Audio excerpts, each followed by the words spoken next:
Hello, I'm Lucas. This is a bit of lit, and I'm going to talk about Book 7 of Paradise Lost. I I've actually finished reading it quite a while ago, but I had been down in the dumps for quite some time.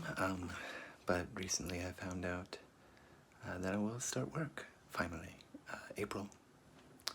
So I'm quite happy, and I was wondering, like, I've already finished it, and I read it, but unlike the first 6 books, I was not really taking notes. I was just kind of reading it, but I figured I was seeing my videos have gotten quite a decent number of views, and I've got at least one fan who's been watching avidly, and I appreciate that, and commenting too. I'm sure some of you are also watching other parts of it, but not commenting. That's fine, you know.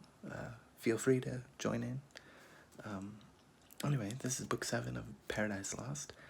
I'm gonna try and keep it short because it's sort of a short book in that Adam asks Raphael about the creation of Earth and Paradise and Eden, and he's a bit reluctant at first because he's not sure if he's allowed to know, but Raphael assures him that it's not a secret. I'll tell you. And essentially, what it is it happens after the angels fall from heaven with Satan down to hell, and God makes them, or he assigns his son, Jesus, to create the earth, apparently, according to Paradise Lost. Who I guess is him anyway, so he makes him. And you know the story, the creation story. Takes 6 days and creates land, and then the sea, and then the animals, and all this other stuff.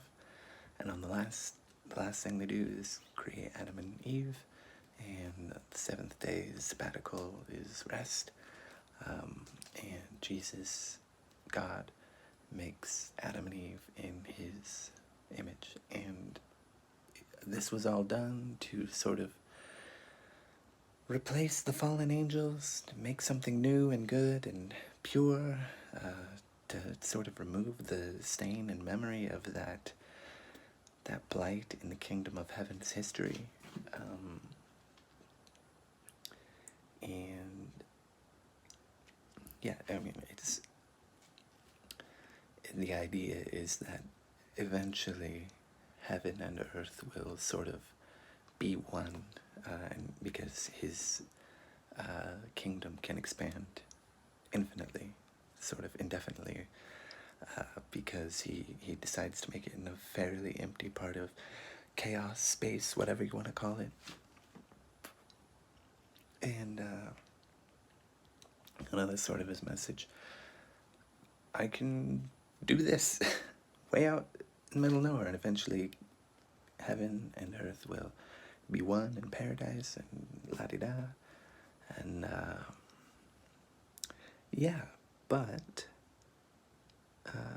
Adam and Eve have some conditions, and I'd like to read the passage that lays that out. Tells them about all the things that they get, and all the things that they must do to keep it. Be fruitful, multiply, and fill the earth. Subdue it, and throughout dominion hold over fish of the sea, and fowl of the air, and every living thing that moves on the earth. Wherever thus created, bless you, for no place is yet distinct by name thence, as thou knowest. He brought thee into this delicious grove, this garden planted with the trees of God, delectable both to behold and taste, and freely all their pleasant fruit for food gave thee. All sorts are here that all the earth yields, variety without end. But of the tree which tasted works knowledge of good and evil, thou mayest not. And the day thou eatest thou diest. Death is the penalty imposed. Beware and govern well thy appetite, lest sin surprise thee and her black attendant, death. Okay, well, when you put it like that, Adam and Eve really only have one job: to rule over everything. Except, I mean, not God. They would be subservient to God, but they have dominion over the land, the trees, the birds, the bees, the fowl, the fish, the beasts, whatever. The seeds, whatever, But they can't eat from the tree of knowledge. And if they do, they lose everything, which, of course, Satan finds out about and uses against them. Yeah, that's about all I've got to say.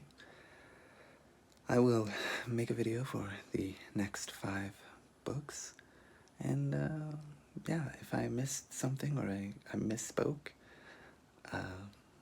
please let me know. Thank you. Bye.